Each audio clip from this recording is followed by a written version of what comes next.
अगर आप एकदम शुरुआत से इंग्लिश सीखना चाहते हैं तो इस टॉपिक को सीखे बिना इंग्लिश सीखना इम्पॉसिबल है। क्यों? क्योंकि ये टॉपिक इंग्लिश का लगभग 50 to 60% कवर करता है। क्या आप जानते हैं कि इंग्लिश एक इतनी इजी लैंग्वेज है जिसमें बहुत सिंपल इंग्लिश बोली जाती है। आप किसी भी बड़े एक्टर का या किसी भी बड़े इंसान का इंटरव्यू उठा के देख लीजिए, आप देखना ना, उसमें एकदम सिंपल सेंटेंसेस बोले जाते हैं, बट वहाँ पर बस वो लोग थोड़ी सी अच्छी वोकेबलरी यूज़ कर लेते हैं, थोड़े अच्छे फ्रेजेस यूज़ कर लेते हैं, तो आपको लगता है कि हमसे तो कुछ बनता ही नहीं है। बट 50 to 60% इंग्लिश इज़ बहुत सिंपल, बहुत ईजी। उसमें सिर्फ ये इस वर्ब का यूज़ होता है। अगर आप इसको सीख जाते हो तो ट्रस्ट मी, आप 50 to 60% इंग्लिश पे आपने समझ लो कंट्रोल पा लिया। तो बेसिकली हम क्या सीखने वाले हैं? हम इस वीडियो में सीखने वाले हैं वर्ब टू बी। ये ऐसा टॉपिक है ना जो पहली क्लास से लेकर आपको एकदम प्राइमरी लेवल पर ही सिखा दिया जाता है, बट आपको पता ही नहीं होता कि इस टॉपिक का यूज़ क्या है, उसको डेली लाइफ में कैसे यूज़ करना है, और इसको आप एकदम प्रैक्टिस में नहीं ला पाते हो ना, अपनी लाइफ में यूज़ नहीं कर पाते हो ना, तो आपको पता ही नहीं चलता कि आपने पढ़ा क्या है, आपसे बनता क्या क्या है, यानी इस टॉपिक का पोटेंशियल क्या है वो आप कभी समझ ही नहीं पाते हो। आप अपनी लाइफ में किस तरीके के सेंटेंसेस बोलते हो? आप ऐसा बोलते हो ना, चाय बहुत गर्म है, या चाय गर्म थी, बच्चे भूखे थे, ये मेरे भाई का फ्रेंड है, उसके दोस्त बहुत बिजी हैं, मेरे पापा आर्मी में थे। इस तरीके के सेंटेंसेस ना, आप ये सारे सेंटेंसेस बना सकते हो अगर आप वर्ब टू बी सीख लेते हो। वर्ब टू बी यानी क्या सीखना है हमको? बेसिकली हमको सीखना है is, am, are, was, were, will be, being, been, ये सीखना है। तो अब बी और ये, इसमें क्या कनेक्शन है? एक तरफ मैं बोल रही हूँ कि हमें वर्ब टू बी सीखना है, दूसरी तरफ मैं बोल रही हूँ कि हमें ये सब सीखना है। मतलब क्या? आपको पता है ये एक ऐसा टॉपिक है ना जो मुझे अच्छी खासी लैंग्वेज जब बन भी जाती थी, मतलब इंग्लिश मुझसे काफ़ी हद तक बन भी जाती थी, तब भी मुझे नहीं पता था कि ये मैंने पढ़ लिया है, वर्ब टू बी क्या है, मतलब इतना कन्फ्यूजन। पर मैंने काफ़ी रिसर्च के बाद ये समझ लिया ये टॉपिक है क्या। तो आपको इस वीडियो में, मतलब मैंने जो बहुत बहुत मेहनत से सीखा वो मैं आपको इस वीडियो में सिखा दूंगी। अगर आप एंड तक इस वीडियो में बने हुए हैं तो ट्रस्ट मी, आप बहुत कुछ सीखने वाले हैं आज। अगर मैं इतना कॉन्फिडेंस से बोल रही हूँ तो आप समझ सकते होगे कि इस वीडियो में कुछ तो बात होगी, है कि नहीं? तो चलिए आगे बढ़ते हैं। तो चलो आप मुझे एक बात बताओ कि आपने बचपन में इस तरीके के सेंटेंसेस पढ़े हैं कि नहीं? I am a student, I am a doctor, she is a teacher, इस तरीके के सेंटेंसेस पढ़े हैं ना? I am happy, she is Ashvi, वो आश्वी है। वी आर फ्रॉम केरला, हम केरल से हैं। He is a doctor, they are strong, वो मजबूत है। This is a bag, these are cats, I was in the market, we were angry. इस तरीके के हमने सेंटेंसेस पढ़े हैं ना, है ना? ये बिल्लियाँ हैं, जैसे this is a pen, these are pens, those are cats, ये सब पढ़ा है कि नहीं? तो ये जो आपने पढ़ा है ना, ये वर्ब टू बी का पार्ट है। आपको पता था क्या? नहीं ना? फिर क्या हुआ? तो हमने बेसिकली क्या पढ़ा था? आई एम, यानी हमने क्या पढ़ा था? ये सारे वर्ब्स हमने यहाँ पे पढ़ लिए थे। क्या? एम पढ़ा हमने, I am happy, she is Ashvi, we are from Kerala, he is, यानी हमने कुल मिला के इज़ एम आर पढ़ा था, है ना? इज़ एम आर पढ़ा था। फिर जब हम थोड़ा आगे बढ़े, हमें इंग्लिश सीखने का भूत सवार हुआ, तो हमें किसी ने बोला कि भाई टेंसेस भी सीख लो, बिना टेंसेस के तो सीखना संभव नहीं है। ये मैं खुद ही बोलती हूँ कि बिना टेंसेस को सीखे इंग्लिश बोलना इज़ इम्पॉसिबल। यानी इस टॉपिक के बाद अगर कोई सेकेंड मोस्ट इंपॉर्टेंट टॉपिक है इंग्लिश का तो वो है टेंसेस। ठीक है? तो जब हमने ये सब सीख लिया तो मुझे लिटरली नहीं पता था कि ये क्या है। हमने ये सब पता था मुझे, दिस दैट दीज दो, ये सब सीख लिया था, इज एम आर सब सीख लिया था, पर मुझे पता नहीं था कि वर्ब टू बी है, मतलब बी का पार्ट है। ठीक है? फिर जब हम आगे बढ़े तो हमने टेंसेस पढ़े। ठीक, तो टेंसेस में हमने क्या पढ़ा था? किस तरीके के सेंटेंसेस पढ़े थे? तो हमने पढ़ा था कि इज एम आर का यूज़ करके हम वर्ब, जो मेन वर्ब है उसका आईएनजी फॉर्म लिखते हैं ना, तो प्रेजेंट कंटिन्यूअस या पास्ट कंटिन्यूअस टेंस बनता है ना? जैसे I am going to market, तो हम एम लिखते थे, फिर ये लगा के मेन वर्ब में आईएनजी लगा देते थे, तो ये सेंटेंस बन जाता था। तो इसका मतलब हो जाता था मैं बाजार जा रहा हूँ, यानी कंटिन्यूअस, कोई काम चल रहा है वाले सेंटेंसेस बनते थे, है ना? ऐसा होता था ना? फिर कैसे, जैसे शी इज स्टडिंग, इज लगाते थे, मेन सब्जेक्ट, क्या फॉर्मूला क्या होता था? प्रेजेंट कंटिन्यूअस टेंस का फॉर्मूला क्या है बताओ जल्दी? पहले सब्जेक्ट लगता है, फिर इज या एम या आर लगता है, फिर मेन वर्ब लगता है, ठीक है, वर्ब का फर्स्ट फॉर्म, उसमें आईएनजी लगा देते हैं, फिर क्या लगता है, फिर ऑब्जेक्ट और बाकी पार्ट ऑफ द सेंटेंस आता है। इसका मतलब हो जाता है कंटिन्यूअस वाले सेंटेंसेस, जैसे he is flying the kite, वो पतंग उड़ा रहा है, ही इज फ्लाई में आईएनजी लगा दिया और बाकी का सेंटेंस बनता था ना ऐसा। जैसे ये they are planning to go, वो जाने की योजना बना रहे हैं, आई एम थिंकिंग, थिंक में आईएनजी लगा दिया अबाउट। तो मेरा कहने का मतलब ये है कि जब हमने टेंसेस पढ़े तो present continuous, past continuous, future continuous वाले सेंटेंसेस पढ़े तो हमको ये लगा कि is am are, was were आएगा, उसके बाद वर्ब का फर्स्ट फॉर्म, फिर आईएनजी, ठीक है, फिर ये मतलब कंटिन्यूअस वाली बन गई सेंटेंसेस, ठीक है, जिसमें कोई काम हो रहा है। फिर मैं अक्सर देखती थी वर्ब टू बी, तो मुझे लगता था टू बी वर्ब मुझसे नहीं बनता है। आपको भी ऐसा लगता है ना? फिर हमको पता है कि इज एम आर वाले सेंटेंसेस आएंगे और वहाँ पर वर्ब के फर्स्ट फॉर्म में हम आईएनजी लगा देंगे और लगातार वाला काम बन जाएगा, लगातार वाला सेंटेंस बन जाएगा, ठीक। पर फिर जब वो सेंटेंसेस हमने पिछले वाले ही सेंटेंसेस पढ़े तो मुझे फिर लगा कि इसमें जब हम इज एम आर लगा रहे हैं तो हम वर्ब का फर्स्ट फॉर्म तो है ही नहीं, तो उसमें आईएनजी है ही नहीं, तो ये सेंटेंसेस गलत हैं क्या? फिर वो गलत है क्या? मतलब टोटल कंफ्यूजन, मतलब आई वॉज लिटरली कंफ्यूज कि what kind of sentences are right, ये सही है कि वो सही है। तो हम उसमें भी इज एम आर, इसमें भी इज एम आर यूज कर रहे हैं, तो ये कैसे? इज एम आर का तो रूल यही है कि वर्ब का फर्स्ट फॉर्म उसमें आईएनजी लगेगा। अगर आपने सच में इंग्लिश सीखने की कोशिश की है और अगर आप actually you are into learning English ना, तो आपको ये कंफ्यूजन तो दिमाग में आया ही होगा।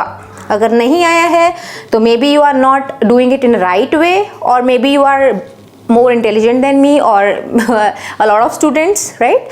तो अगर आपको ये दिमाग में confusion आया ना, तो ये टॉपिक मैं आपके लिए हमेशा के लिए क्लियर करने वाली हूँ, ठीक है? तो बेसिकली ये जो confusion है ना, इसका solution छुपा हुआ है verb to be के अंदर। तो verb to be क्या होता है? verb to be क्या है? अच्छा, बी बताऊँ मैं आपको, चलो एक मैं बात बताती हूँ। जैसे कोई भी वर्ब्स होते हैं, कोई भी वर्ब है उसका मीनिंग होता है और उनके फर्स्ट सेकेंड थर्ड फॉर्म होते हैं ना, ठीक। जैसे हमारे पास एक वर्ब है गो, ठीक, ये गो है वर्ब जिसका मतलब क्या होता है? जाना। गो का मतलब होता है जाना। इसका सेकेंड फॉर्म होता है वेंट, ठीक, गो वेंट। फिर आता है गॉन, इसका थर्ड फॉर्म।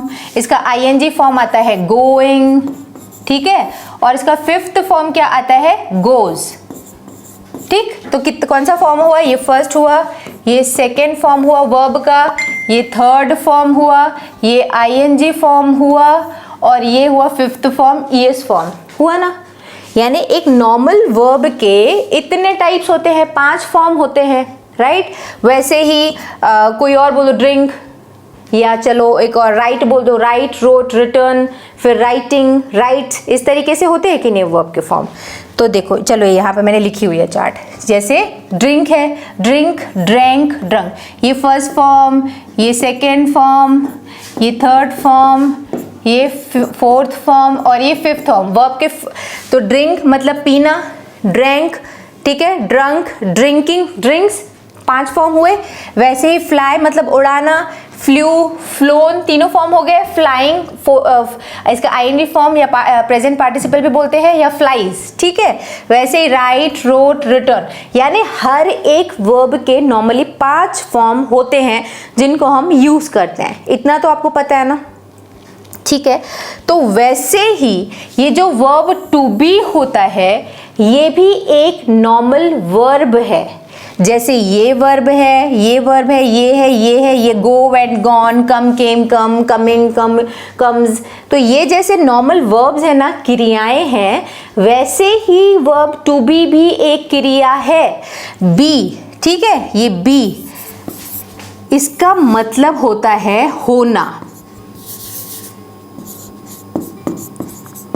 जैसे इन वर्ब्स का मतलब है नॉर्मल, ये पीना, उड़ाना, लिखना, जाना, आना, वैसे ही बी का मतलब होता है होना।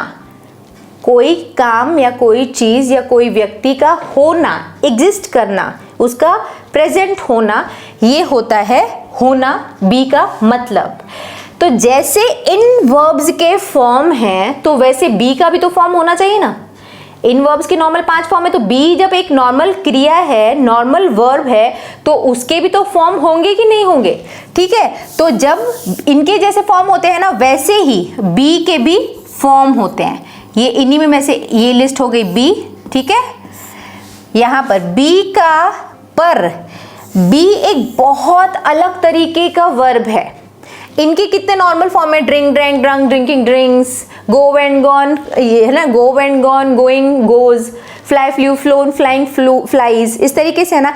पर बी के फॉर्म्स ऐसे नहीं होते हैं। बी के एकदम अतरंगी से, विचित्र से फॉर्म होते हैं, जिसकी वजह से ही ये सारा कंफ्यूजन होता है। बी एक बहुत अलग तरीके का वर्ब है। जैसे बी का मतलब तो हुआ होना, पर बी के जो फॉर्म्स होते हैं वो होते हैं इज, एक मिनट में पेन का कलर चेंज कर लेती हूँ, ठीक है। बी के क्या फॉर्म्स होते हैं, बी के फॉर्म्स होते हैं इज, एम, आर। ये हुआ प्रेजेंट फॉर्म। जैसे ड्रिंक का फर्स्ट फॉर्म ड्रिंक है ना, वैसे ही बी का first form in the sense verb का है ना, ड्रिंक का फर्स्ट फॉर्म क्या है, ड्रिंक है, वैसे ही बी का फर्स्ट फॉर्म है इज या एम या आर। इसका आगे सेकेंड फॉर्म क्या है, वॉज या वर। कैन यू बिलीव, किसी वर्ब के ऐसे भी फॉर्म्स हो सकते हैं। यानी बी का जो बेस फॉर्म है, बेस, इनको हम बेस फॉर्म बोलते हैं। बेस फॉर्म मतलब पहला, फर्स्ट फॉर्म। तो बी का जो फर्स्ट बेस फॉर्म है वो होता है या तो बी या फिर इज एम आर। मतलब इसका जो फर्स्ट फॉर्म होता है वो होता है इज एम आर। यानी प्रेजेंट में हमको बी वर्ब को यूज करने के लिए इज या एम या आर लिखना पड़ता है। इज या एम या आर वो डिपेंड करता है कि सब्जेक्ट क्या है। अगर आई है तो हम उसके साथ एम यूज करते हैं, थर्ड पर्सन सिंगुलर नंबर है तो फिर इज यूज करते हैं, और अगर प्लूरल नंबर है यानी वी, यू, दे या कोई भी प्लूरल नंबर है तो हम वहां पर आर यूज करते हैं। ये सब तो मैं आपको आगे अभी बताने वाली हूँ। तभी मैंने आपको ये बोला कि ये वीडियो बहुत बहुत बहुत इंपॉर्टेंट है। अगर इसको आप बहुत ध्यान से देख रहे हो, बहुत अच्छे से समझ रहे हो ना, तो लगभग आपने समझ लो 50 to 60 इंग्लिश पर मास्टरी कर ली। बहुत यूजफुल सेंटेंसेस इससे बनते हैं, ठीक है। तो समझ में आ गया। बी का जो फर्स्ट फॉर्म है वो है इज, एम या आर। इसका जो सेकेंड फॉर्म है वो है वॉज या वर। इसका जो फ्यूचर यानी हमको प्रेजेंट में अगर ये यूज करना है तो हमको लिखना पड़ेगा ये। पास्ट फॉर्म अगर हमें लिखना है था, थे वाले सेंटेंसेस तो हमको लिखना पड़ेगा ये। और अगर हमें फ्यूचर वाले सेंटेंसेस बनाने हैं ना तो हमें लिखना पड़ेगा विल बी। ये फ्यूचर वाले सेंटेंसेस बनेंगे विल बी के थ्रू। और इसका जो आईएनजी फॉर्म होता है वो होता है बीइंग। आपने बीइंग बीइंग बीइंग बीइंग बहुत सुना होगा ना, बहुत इंपॉर्टेंट है ये भी। और इसका फिफ्थ फॉर्म तो होता नहीं है, बट इसका पास्ट, ये प्रेजेंट पार्टिसिपल है ना, पास्ट पार्टिसिपल होता है इसका बीन। तो कुल मिला के जो बी है वर्ब, उसके सारे फॉर्म्स क्या होते हैं, बी के फॉर्म्स हुए, एक तो बी तो बेस फॉर्म में हुआ ही हुआ, फिर इसका हुआ इज एम आर, ठीक है, is am are, was, were, will be, being और बीन। यानी अगर आपको वर्ब बी या टू बी जिसको हम बोलते हैं बहुत अच्छे से पढ़ना है तो आपको समझ लो ये बहुत अच्छे से सीखना पड़ेगा। तो इस वीडियो में मैं बीइंग और बीन कवर नहीं करने वाली हूं, बट हम इज, एम, आर, वॉज, वर और विल बी ये टॉपिक हम सारा कवर करेंगे बहुत अच्छे से। आपको सारे इसके पॉजिटिव मतलब अफर्मेटिव सेंटेंसेस, पॉजिटिव वाले जिसमें नहीं का यूज नहीं होता, नेगेटिव, इंट्रोगेटिव, WH वाले सारे सेंटेंसेस, सारे के सारे सेंटेंसेस में आज के जिसमें आपको बनाना सिखाने वाली हूँ। तो आपको समझ में आ गया कुल मिला के वर्ब बी क्या होता है, ठीक है। वर्ब जैसे बी और वैसे ही डू और हैव, ये तीन टॉपिक बहुत ज़्यादा बोले जाते हैं कि इंग्लिश में इनको सीखो, इनको सीखो, इनको सीखो। तो बी जैसे ही अजीब सा अतरंगा सा वर्ब मैंने बताया ना आपको कि ये एक मेन वर्ब के जैसे यूज हो रहा है बी के फॉर्म में, और वैसे ही ये क्या होता है ना, एक ऑक्सिलरी वर्ब के जैसे भी यूज होता है। जैसे आप बताओ, आपने देखो डू वर्ब को आप जानते हो ना, डू का क्या मतलब होता है, डू का मतलब होता है करना, ठीक। पर आप प्रेजेंट इंडेफिनेट वाले सेंटेंसेस में डू और डज भी एज ए हेल्पिंग वर्ब भी यूज करते हो कि नहीं? जैसे आई डू माई वर्क, मैं अपना काम करती हूँ, और अगर मुझे प्रेजेंट इंडेफिनेट वाले सेंटेंसेस का नेगेटिव बनाना होता है तो मैं डू नॉट लिखती हूँ ना। जैसे आई राइट अ लेटर, मैं एक लेटर लिखती हूँ और मुझे बोलना हो कि मैं लेटर नहीं लिखती हूँ तो मैं बोलूँगी I do not write a letter. ठीक है, मैं एक लेटर नहीं लिखती हूँ। तो डू का मतलब होता है करना, मैं अपना काम करती हूँ, आई डू माई वर्क। तो एज अ मेन वर्ब भी यूज होता है डू, और डू एक हेल्पिंग वर्ब के जैसे भी यूज होता है ना, है कि नहीं? तो वैसे ही हैव भी एक हेल्पिंग वर्ब के जैसे भी यूज होता है और एक मेन वर्ब के जैसे भी यूज होता है। तो बी जो है, वर्ब बी, ये जो मैंने आपको इसके फॉर्म्स बताया ना, इज एम आर, वो एक मेन वर्ब के तौर पर यूज होते हैं। आपको समझ में आएगा मैं आपको क्या बोल रही हूँ।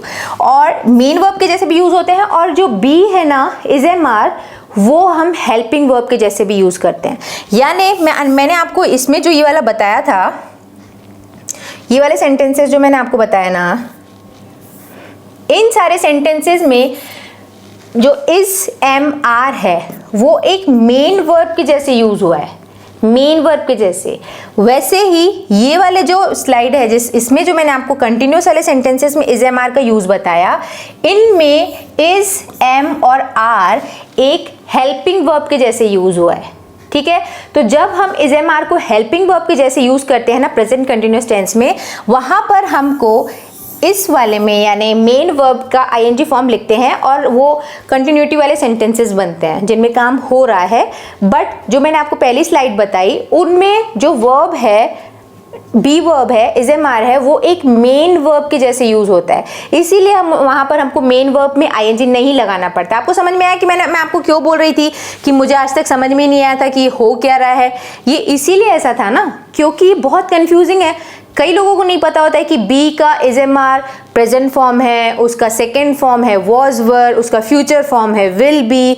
तो यानी बी वर्ब जब हम उसको मेन वर्ब के जैसे यूज करते हैं तो उनको ये सारे फॉर्म्स लिखने पड़ते हैं इज एम आर। और अगर हम उस प्रेजेंट में यूज करें, प्रेजेंट कॉन्टिन्यूस टेंस में बी वर्ब को यूज करें, तो हम इज एम आर के साथ हम मेन वर्ब आईएनजी ये सब लिखते हैं। यानी वहां पर वो एक ऑक्सिलरी वर्ब यानी एक हेल्पिंग वर्ब के जैसे यूज होता है। तो कुल मिला के जो ये वर्ब टू बी है, इसके दो फॉर्म होते हैं। एक होता है एक एज ए मेन वर्ब के जैसे यूज होता है, और दूसरा हेल्पिंग वर्ब या फिर जैसे हम ऑक्सिलरी वर्ब भी बोलते हैं, ये वैसे यूज होता है। ठीक है, तो ये as a helping verb present continuous tense में यूज होता है, राइट? और एज अ मेन वर्ब ये जो हम नॉर्मल सिंपल सेंटेंसेस पढ़ रहे हैं वहां पर यूज होता है। So hope I am clear. आगे बढ़ते हैं, देखते हैं नेक्स्ट आगे। ठीक है, तो ये वर्ब टू बी का मैंने डिवाइड आपको बता दिया था। ये प्रेजेंट, पास्ट और फ्यूचर में कैसे यूज होता है। As is am are present के जो मेन जिस फॉर्म में यूज होता है, प्रेजेंट का फॉर्म है इज एम आर। पास्ट में ये वॉज और वर्ब के जैसे यूज होता है, और फ्यूचर में हम will be helping verb use करते हैं वर्ब टू बी का। तो वर्ब टू बी का ये, और हम बीइंग और बीन इस वीडियो में कवर नहीं करने वाले हैं। तो अभी तक का आई थिंक आपको लेसन समझ में आ गया है।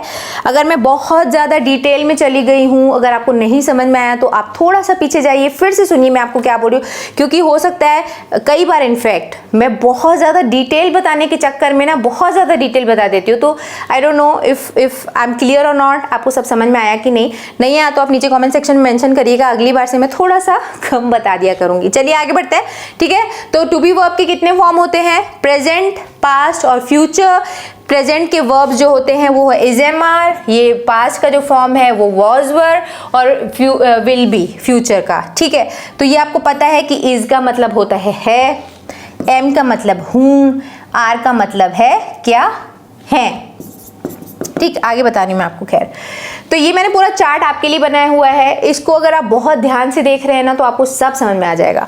तो प्रेजेंट मतलब क्या? प्रेजेंट मतलब वो सारे सेंटेंसेस जिनमें कोई काम हो रहा है ना, यानी आज अभी है।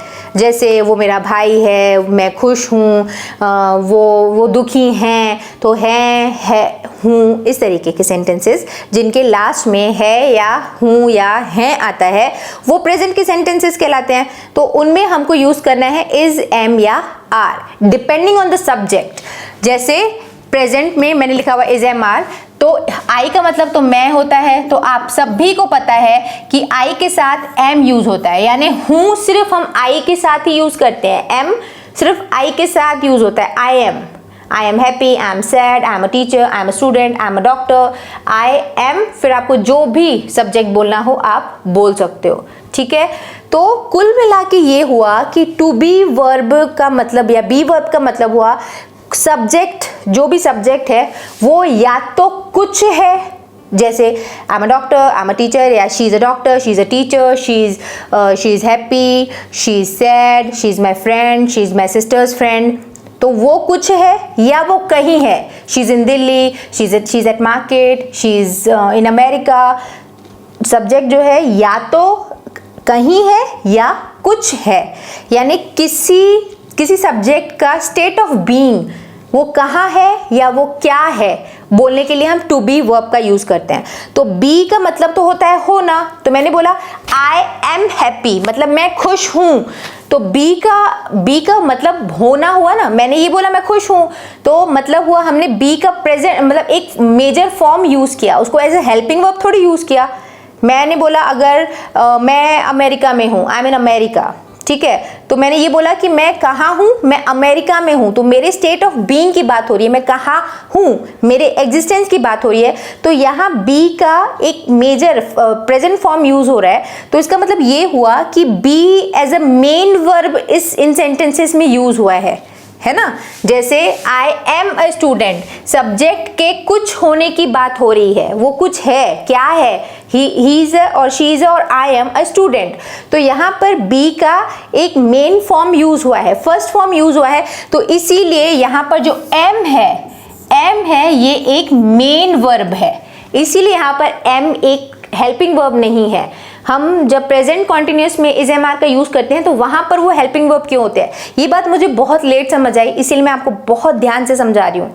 यहाँ पर बी का एक फॉर्म ऐसा यूज हुआ है जिसमें किसी चीज या किसी व्यक्ति के कुछ या कहीं होने की बात है, बी का मतलब तो होना होता है ना, तो इन सेंटेंसेस में इसीलिए इज एम आर एक मेन वर्ब है। कई लोगों को समझ में नहीं आता कि इनमें मेन वर्ब कहाँ है, इज एम आर तो हमको यही पता है कि हेल्पिंग वर्ब होते हैं, तो हमको लगता है ना इसमें इज क्या है, मेन वर्ब, तो हम कंफ्यूज हो जाते हैं कि इज तो हेल्पिंग वर्ब होता है, तो इज यहाँ पे मेन वर्ब हुआ कैसे।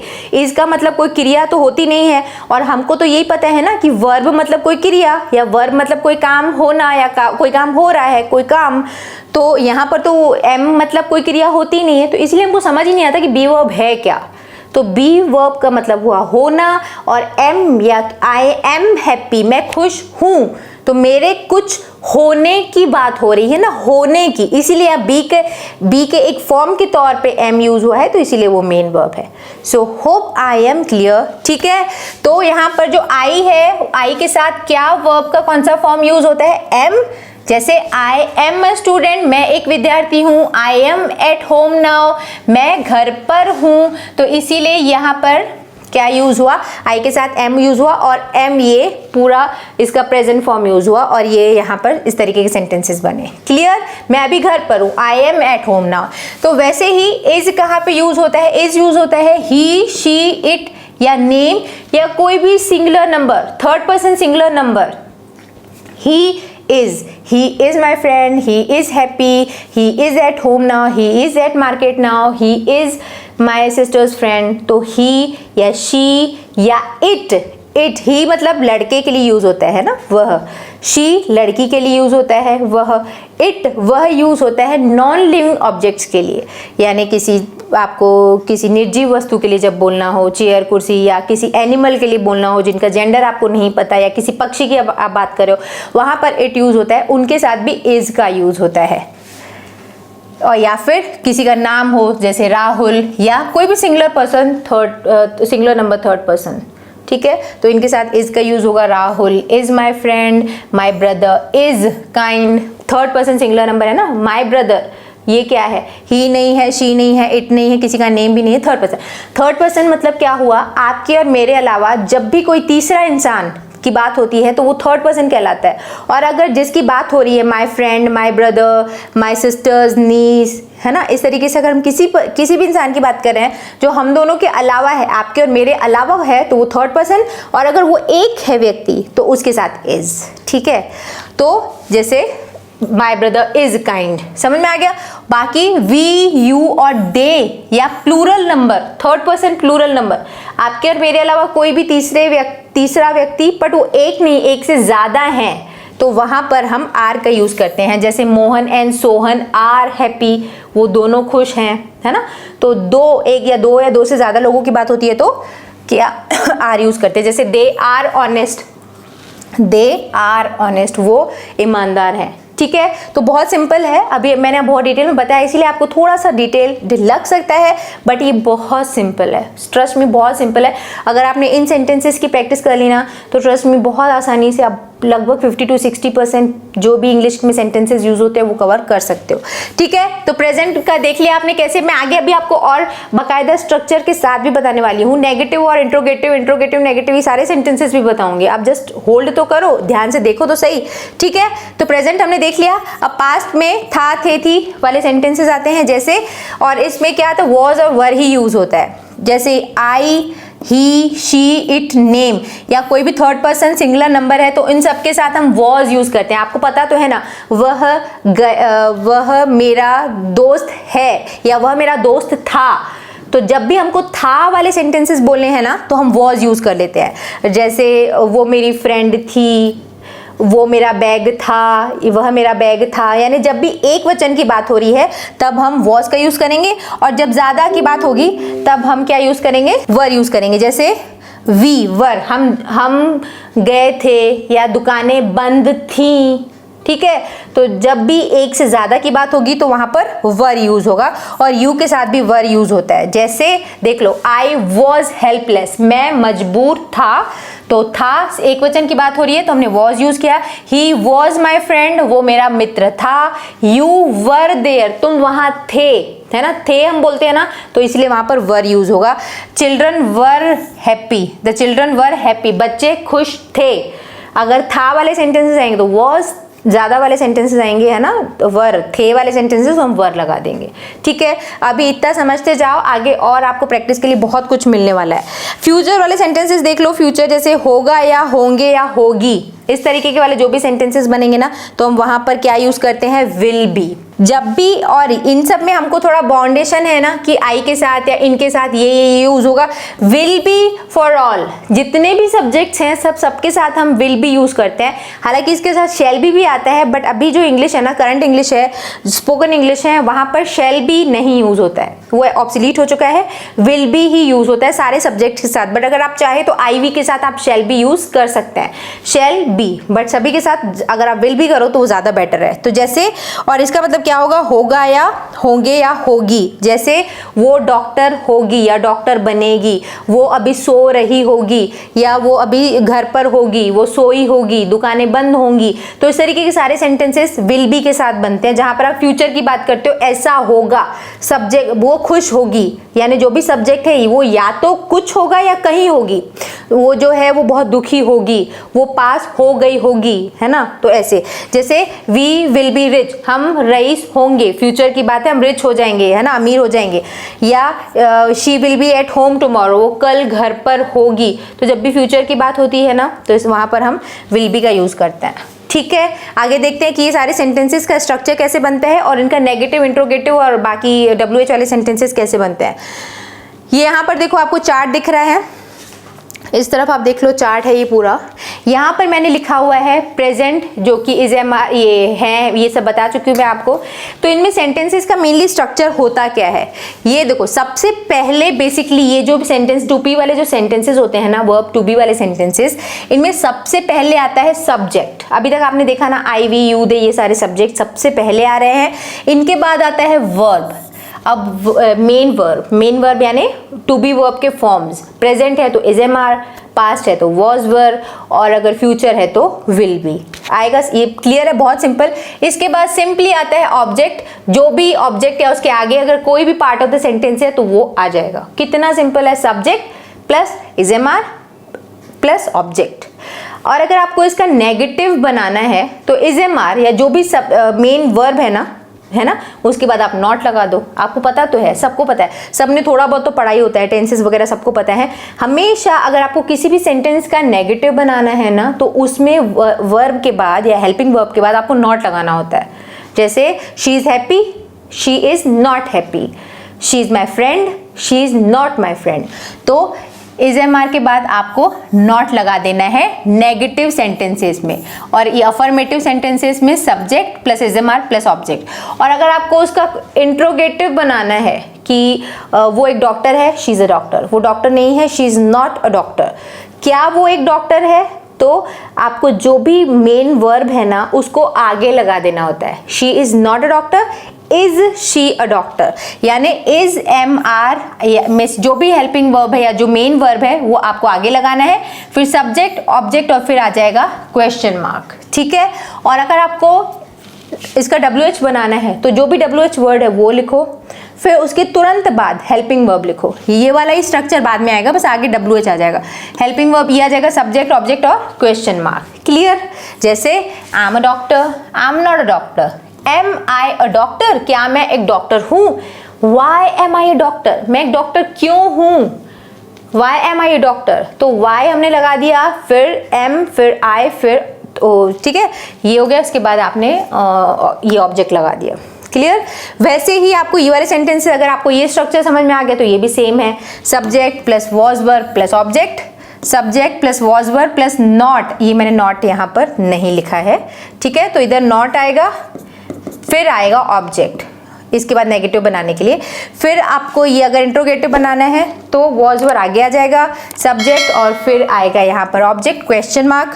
फिर WH वाले सेंटेंसेस, फिर WH वाले बनाने हैं तो WH word, was verb, subject and object and question mark. जैसे हमको अगर यही वाले इसी आई एम अ डॉक्टर, मैं एक डॉक्टर हूँ का ही हमको पास्ट का बनाना है, आई एम अ डॉक्टर का बनेगा I was a doctor, I was not a doctor, was I a doctor, was I not a doctor. अगर आपको नेगेटिव इंट्रोगेटिव दोनों बनाना है तो क्या मैं एक डॉक्टर नहीं थी, was I not a doctor, ये अभी मैंने स्ट्रक्चर आपको बताया नहीं है, वॉज आई नॉट, सब्जेक्ट के बाद नॉट लगा देना, तो वो एक उसका चौथा टाइप बन जाता है इंट्रोगेटिव नेगेटिव। और अगर आपको WH बनाना है तो सबसे पहले WH वर्ड, जो भी, जैसे मैं एक डॉक्टर क्यों थी, वाई, फिर इसके बाद आएगा हेल्पिंग वर्ब या जो इसमें तो main verb, why was I a doctor, मैं एक डॉक्टर क्यों थी। क्लियर।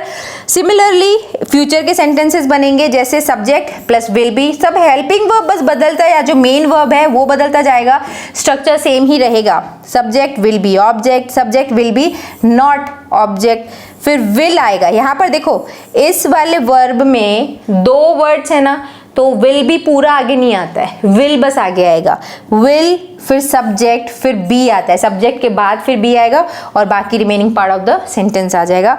WH वर्ड, विल और सब्जेक्ट एंड देख लो स्ट्रक्चर। ठीक है, तो इसमें कैसे बनेगा, I will be a doctor, I will not be a doctor, will I be a doctor, will I not be a doctor, Why will I be a doctor? मैं एक डॉक्टर क्यों बनूंगी। तो इस तरीके से सेंटेंसेस बनेंगे। अब आपको सारी चीज समझ में आ गई है कि सेंटेंसेस कैसे बने हैं। स्ट्रक्चर बहुत सिंपल है, बहुत ज़्यादा सिंपल है, आपको सिर्फ इनकी बहुत अच्छे से प्रैक्टिस करनी है। ठीक है, तो आप कोई भी एक सेंटेंस उठाओ, उनको इन सारे स्ट्रक्चर्स के साथ एक ही बार में बोल दो। जैसे कोई भी एग्जाम्पल, जैसे वो मेरा दोस्त है, ही इज़ माई फ्रेंड, वो मेरा दोस्त नहीं है, he is not my friend. क्या वो मेरा दोस्त है, इज़ ही माई फ्रेंड, क्या वो मेरा दोस्त नहीं है, is he not my friend. ये मैंने स्ट्रक्चर बताया नहीं है, अगर आप चाहो तो उसकी प्रैक्टिस करो, नहीं तो आप डायरेक्ट WH वाला बोल देना। वो मेरा दोस्त क्यों है, why is he my friend. ठीक है, वो मेरा दोस्त था, ही वॉज माई फ्रेंड। वो मेरा दोस्त नहीं था, he was not my friend. वो मेरा दोस्त, क्या वो मेरा दोस्त था, वॉज ही माई फ्रेंड। वो क्या वो मेरा दोस्त नहीं था, was he not my friend. वो मेरा दोस्त क्यों था, why was he my friend. वो मेरा दोस्त होगा, he will be my friend। वो मेरा दोस्त नहीं होगा, he will not be my friend। क्या वो मेरा दोस्त होगा, will he be my friend। क्या वो मेरा दोस्त नहीं होगा, will he not be my friend। वो मेरा दोस्त क्यों होगा, why will he be my friend। तो इस तरीके से आप बोल बोल के प्रैक्टिस करिए, ट्रस्ट मी आप बहुत कुछ सीखने वाले हो। अभी तो मैं आपको ऐसे ऐसे सेंटेंसेस बताऊंगी जो आपको सुनकर अभी अगर आपको अभी तक भी ये चैप्टर ईजी लग रहा है, ये वाला वीडियो ईजी लग रहा है, तो आप आगे के सेंटेंसेस देख के आपको समझ में आ जाएगा कि ये ईजी तो है पर यूजफुल कितना ज़्यादा है। ठीक है, आगे समझ में, देखो आगे क्या है। आगे ये मैंने सारे आपको आपकी सिर्फ प्रैक्टिस के लिए ये दिया हुआ है सेंटेंसेस। देख लो, ये सारे सेंटेंसेस, तुम जल्दी में हो वो मेरे पीछे है, तुम एक जाल में हो वो मेरा भाई जैसा है, ये सारे सेंटेंसेस इसी स्ट्रक्चर को लेके बने हुए हैं। तो यही तो सारे सेंटेंसेस है ना जो 50 to 60% इंग्लिश कवर कर रहे हैं, है कि नहीं। जैसे तुम जल्दी में हो, यू आर इन अ हरी, तुम जल्दी में हो, वो मेरे पीछे है, ही इज आफ्टर मी। तुम एक जाल में हो, you are in a trap, वो मेरे भाई जैसा है, he is like my brother to me, he is like a brother to me. ये पानी पीने लायक है, this is a drinkable water. तुम बेहद खूबसूरत हो, यू आर गॉर्जियस, है ना। तो देखो यू आर गॉर्जियस, यानी ही इज अ डॉक्टर, यानी हम नाउन तो यूज करते हैं, नाउन तो आपको पता है ना, व्यक्ति, वस्तु, स्थान, शहर, इन सब के नामों को तो हम नाउन बोलते हैं। बट हम एडजेक्टिव के साथ भी ये वाले फॉर्मूलाज बना सकते हैं। जैसे ये एडजेक्टिव है ना, सुंदर, गॉर्जियस, यू आर गॉर्जियस, तुम बहुत ज़्यादा गॉर्जियस या तुम बहुत बेहद खूबसूरत हो। तो इसी स्ट्रक्चर के साथ हमने यहाँ पर नाउन की जगह पे अगर हम एडजेक्टिव यूज कर लेते तो इस तरीके के सेंटेंसेस बन जाते हैं। तो देख लो इसी स्ट्रक्चर के साथ कितने सेंटेंसेस, कितने ब्यूटीफुल सेंटेंसेस बन रहे हैं। जैसे वो मुसीबत में है, ही इज इन ट्रबल, वो ये मेरी जिम्मेदारी है, दिस इज माई रिस्पॉन्सिबिलिटी। तुम बहुत बहादुर हो, यू आर वेरी ब्रेव, वो तो डरपोक है, ही इज चिकन हार्टेड, और ही इज अ कावर्ड, और ही इज टिमिड, है ना। सबका मतलब डरपोक ही होता है। तुम बेवकूफ हो, यू आर स्टूपिड और फूल, ये तो महंगा है, इट इज एक्सपेंसिव। ये सारे सेंटेंसेस बनते हैं कि नहीं। तो ये सारे बी वर्ब से बने हुए हैं जिनमें इज एम आर का यूज हुआ है या वॉज वर, ये तो सारे प्रेजेंट के सेंटेंसेस हैं। इन्हीं सबको आपको पास्ट में बनाना है, और इन्हीं सबका आपको नेगेटिव, इंट्रोगेटिव, प्रेजेंट, पास्ट और फ्यूचर में बनाना, और इन्हीं सबको आप बोल बोल के प्रैक्टिस करना, और इन्हीं सबको आप सिर्फ इनका मैंने प्रेजेंट फॉर्म दिया है ना अफर्मेटिव, आप नेगेटिव, इंट्रोगेटिव, इंट्रोगेटिव नेगेटिव और WH वाले सबके साथ बनाना। देखना फिर इस वीडियो के एंड में आपसे कितनी इंग्लिश बन रही है, और इन सारे सेंटेंसेस को आप डेली लाइफ में यूज़ करना। फिर आप मुझे कमेंट सेक्शन में बताना कि वीडियो एक मास्टरपीस है कि नहीं, आपको समझ में आया कि नहीं। खैर आगे देखो, वो मेरा गुलाम है, ही इज़ माई स्लेव, मैं मौज में हूँ, आई एम फैंटास्टिक, वो तो लालची है, ही इज़ ग्रीडी, वो मुझसे गुस्सा है, he is angry with me, वो खुले विचारों वाला है, ही इज ओपन माइंडेड, वो जिद्दी है, stubborn, and so on so on so on so on. ये सारे सेंटेंसेस आप पढ़ो, आप ही के लिए लिखे हैं मैंने, है ना। मैं चाहती तो नहीं लिखती, आपको बोल देती थी प्रैक्टिस कर लो, बट मैं चाह रही हूँ कि ये टॉपिक को लेकर आप बहुत ज़्यादा क्लियर हो जाओ, तभी हम आगे जब पढ़ेंगे ना तो आपको और चीज़ें अच्छे से समझ में आने वाली हैं। क्योंकि जब पढ़ने और पढ़ाने में मज़ा आता है ना, तभी चीज़ें सीखने को मिलती हैं, है ना, तभी सीखने में मज़ा आता है। खैर, तो ये देखो सारे प्रेजेंट में है ना, अब आप इनको ले लेके इनका पास्ट बनाओ। जैसे वो जिद्दी है, ही इज स्टबर्न, तो आपको बनाना है वो जिद्दी था, ही वॉज स्टबर्न, और इनके आपको वो जिद्दी होगा, ही विल बी स्टबर्न। फिर इनके आपको नेगेटिव, इंट्रोगेटिव और सारे बनाने हैं। जैसे he is stubborn, he is not stubborn, is he stubborn, is he not stubborn, why is he stubborn, he was stubborn, he was not stubborn, was he stubborn, was he not stubborn, why was he stubborn, he'll be stubborn, he'll not be stubborn, will he be stubborn, why will he be stubborn। इस तरीके से आपको बनाने सारे sentences, ठीक है। तो I think ये चैप्टर या ये लेसन आपको बहुत अच्छे से समझ में आया। अगर हाँ तो give it a thumbs up and do share it with whoever you think, ये उनके लिए जिनके लिए भी वीडियो आपको लग रहा है यूजफुल होने वाला है, तो उनके साथ इस वीडियो को ज़रूर शेयर करिएगा। एंड अगर आपको लग रहा है कि सिर्फ इतना ही लेसन है और बी के सिर्फ बी जो है वो is am are, was were, will be, being के फॉर्म में यूज होता है, तो आप गलत हैं। Be as a base form भी यूज होता है, यानी आप किसी भी मोडाल वर्ब्स के साथ देख लीजिए, जैसे you should be kind to others, आपको दूसरों के साथ भी होना चाहिए। तो be as a base form भी कई जगह यूज होता है, हमेशा is am are, was were, will be के फॉर्म में नहीं यूज होता है। कई बार बी को बी के जैसे भी यूज करना चाहिए या करते हैं। जैसे बी के क्या यूज है as a base form, you should be kind to others, आपको दूसरों के प्रति दयालु होना चाहिए। He must be here by now, वो अब तक यहाँ होना चाहिए। तो मोडाल वर्ब्स के साथ कई बार बी यूज होता है, शुड बी, मस्ट बी, ठीक है, माइट बी और normal will be, may be, ये सब के साथ यूज होता है। जैसे ही must be here by now, वो अब तक यहाँ होना चाहिए। They could be at the park, वो पार्क में हो सकते हैं। He might be late for the meeting, वो मीटिंग के लिए उसे देर हो सकती है। बी काइंड टू अदर्स, दूसरों के साथ काइंड रहें। She will be busy tomorrow, वो कल व्यस्त होगी। The train will be delayed due to bad weather, बुरे मौसम के कारण ट्रेन में देर हो सकती है। You should be more careful while driving, आपको ड्राइविंग चलाते समय और केयरफुल होना चाहिए। तो इन सारे सेंटेंसेस में be as a base form भी यूज होता है। तो ये मैंने आपकी जानकारी के लिए आपको बता दिया। तो मुझे उम्मीद है कि आपने अभी तक वीडियो को लाइक कर दिया है, शेयर कर दिया है। बट आपकी प्रैक्टिस के लिए अभी आगे कुछ और है, ये है प्रैक्टिस शीट। यानी अगर आप अपनी नॉलेज को चेक करना चाहते हैं, अगर आप देखना चाहते हैं कि लेसन आपको अच्छे से समझ में आया कि नहीं, तो सिंपली बहुत सिंपल से 8 सेंटेंसेस हैं, इनको आप ट्रांसलेट करो, ठीक है। और इनके पांचों फॉर्म में जो मैंने आपको 4-5 स्ट्रक्चर्स बताया ना, सब में नेगेटिव, इंट्रोगेटिव, इंट्रोगेटिव, नेगेटिव और WH, ये सारे सेंटेंसेस में लिखो 8 के 8 को, और इनको बोलो भी। तो बोला हो तो मुझे नहीं सुनाई देगा, बट अगर आप लिख के कमेंट कर देंगे तो मैं उसको पढ़ जरूर सकती हूँ। तो मुझे भी एश्योरेंस हो जाएगा कि आपको कितना समझ में आया, और लाइक्स और शेयर्स देख के तो मुझे पता चल ही जाएगा कि वीडियो आपको पसंद आया कि नहीं। So do like this video, share it, और अगर आप ऐसे वीडियोस और देखते रहना चाहते हैं तो चैनल को सब्सक्राइब जरूर करिएगा। On that note I am signing off. मिलते हैं हमारे अगली वीडियो में एक और नए टॉपिक के साथ। See you the next video, bye bye, thanks for watching.